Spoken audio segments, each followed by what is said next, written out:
Hi, yes, that is me, Neil. Over the past 3 to 4 years, I've been running a UK marketing agency, and back in April, my co founder Mitch had the pleasure of sitting down with Daniel Priestley as he laid out his 90-day playbook to build a business from scratch. That got us thinking there could be a series here, so I'm putting that very playbook to the test on some of our new services, showing you every up, every down, over the next 3 months before I move out to Portugal to enjoy a little bit more sun and to get my golf game down to scratch. Let's dive in. So, quick update. It's been a bit of a weird time considering where we were last video. So, last video, as you saw, we kind of built out. We had the scorecard. We had our structure in place. All we needed to do basically was edit the explainer video that I'd already recorded. We showed you that last episode. Build out the shorts and actually get the system live. Around that time, it's literally the day after uploading that last video, I had a family and friends trip to Cyprus. So that was for about a week. So the goal was to continue the series out there. Just as it happened, it just didn't work out, and I took a deserved, maybe not deserved, it's just my first break away from the business in maybe like 3 years where you're fully away.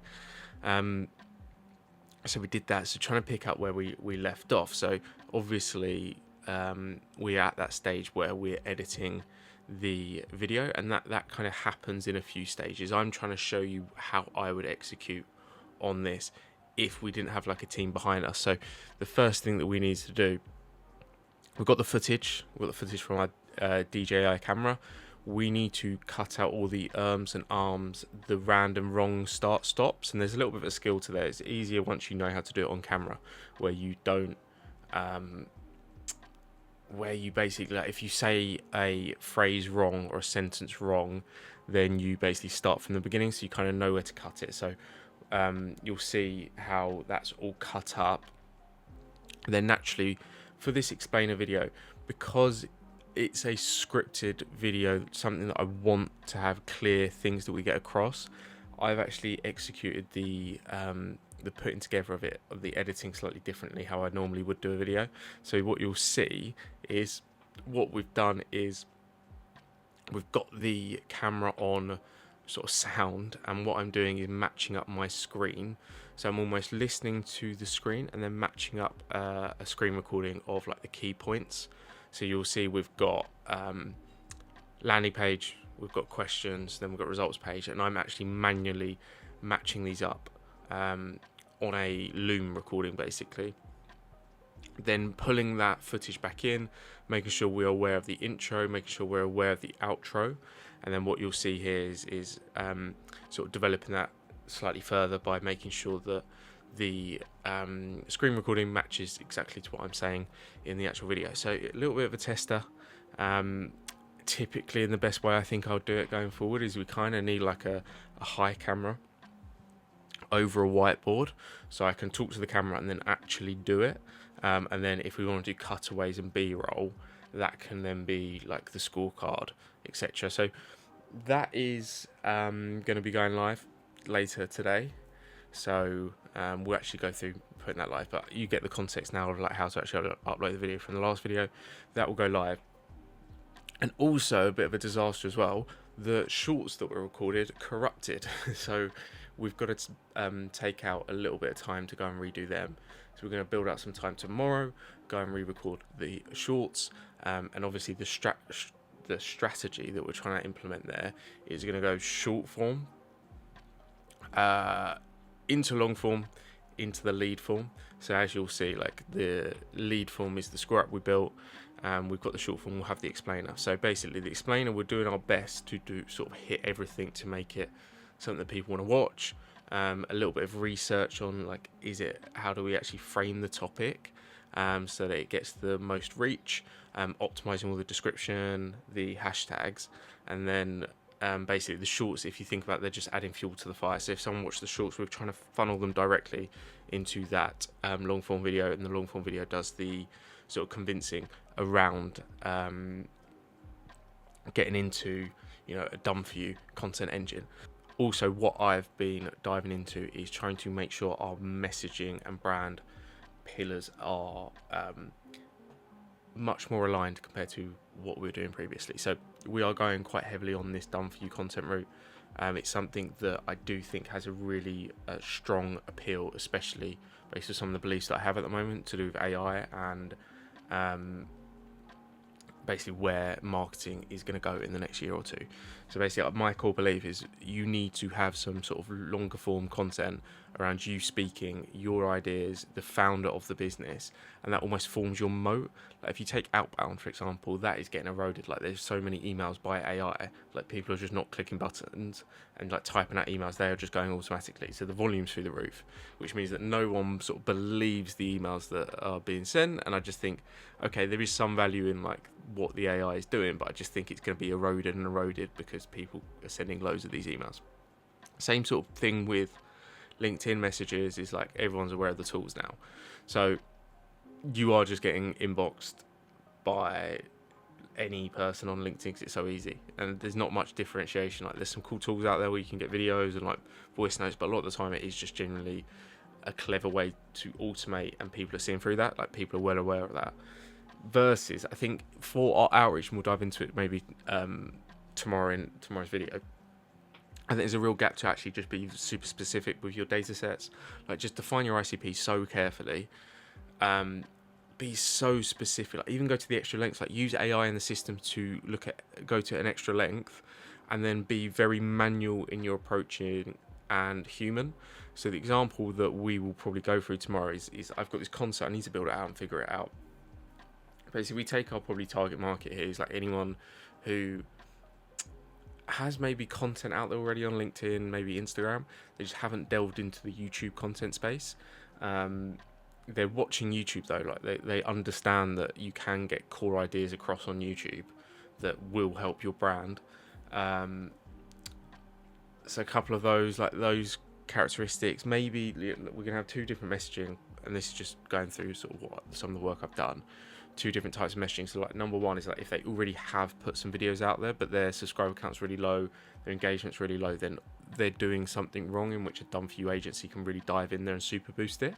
But they've already sort of dived in and sort of understood that they should be doing longer form content. And then the second part is like those who have never touched it but they're putting content elsewhere.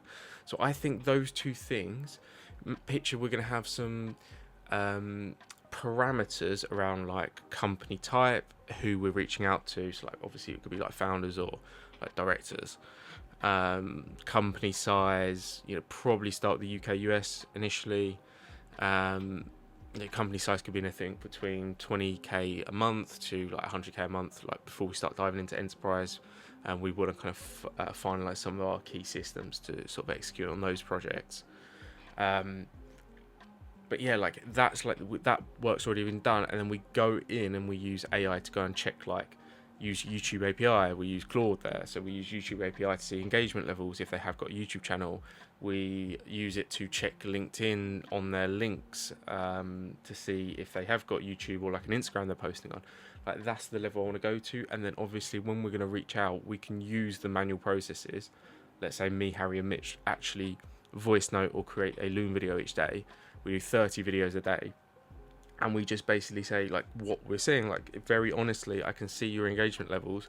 You've posted 10 videos. You spent clearly a lot of time like sitting down, editing them, thinking of the topics. It's just not quite working. We can jump in and sort of supercharge it. Like we have the experience in here and we know what works. Like that's the sort of level of detail that I want to go into. But in the meantime, I'll just pull out some of like our USP style stuff.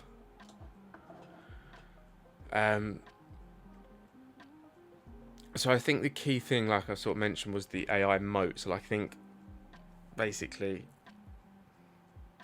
AI will be able to replace nearly everything in marketing apart from you. And I know in some places that you can build like an AI avatar. I just think it's never going to be quite 100% where you can almost, what's the word, like almost like prompt the way you say things, the way you think, the exact words you use. Like that is going to be way more time consuming to get your AI avatar to do that than you just getting on camera and actually doing it. And so I think that's the only thing that is like quite defensible at the moment in marketing. Like there's MCPs into meta ads now. Like your AI can run ad campaigns to a degree, AI can run like LinkedIn content, DMs. AI can do emails. So like, I don't think AI, especially in the next year or two, will be able to like take YouTube, do like really good video editing that actually adds meaningful stuff to the video, plus getting the founder to record. So like, I think there's something there. The other key thing is like it's an asset that has no ceiling. So what I mean by that is, if you were to put this, and it sort of means across the board, across content, but I think something with YouTube is there's definitely something where it's maybe the one channel in which people watch videos from 6 months ago, 9 months ago, 1 year ago, and not blink an eyelid, as long as it was really effective. I wouldn't say that about LinkedIn. Like, not many people are looking back a year ago on LinkedIn content or Instagram content and like taking stuff away. And part of that as well is the asset with no ceiling means that you put a YouTube video up there, you're not sort of monetize, like it's not like ads where you put in a certain amount of money in and you get a certain amount back. It is simply like, if that video goes viral, like the opportunity is ridiculous, and it might not go viral, but you might get 1,000 views every month on that video, and then it might go to 5,000, but then you still might get the 1,000. Like, it sits there, and it's like, it can just blow up basically. And we've seen that, like Mitch's video was getting like 15,000 views like 2 weeks into starting YouTube, and that still sits there, and we still get sales calls from that video because it's so good, and it's like, it's got the social proof with how many views it's got. Anyway, the big thing that we've also seen with Done For You content is being pre-sold before the call. So like, people come onto our sales calls, they already know like what we want to talk about, the frameworks, and they're just like, okay, it's more like, okay, when can I start, versus like, it's more like how much does it cost, and then it's like a small conversation and be like, okay, well, okay, that we can afford that. It's never why do I need to do it. It's always about like, okay, actually the logistics of doing the deal. And then also, like, I don't think across any other content that you're going to get like 15 minutes of someone's time for you to actually go through something. And I think that's the most powerful weapon of Done For You, or just long form content, is like, someone can hear what you say, what you sound like, how good you are. Like, there's nowhere to hide on long form content, versus like, you can do shorts and look amazing, but like long form content, you need to be able to speak, and you need to act like you can help businesses, and that is the crux of it. Then you've got some more, I think they're my core ones basically. There's like, it qualifies for you.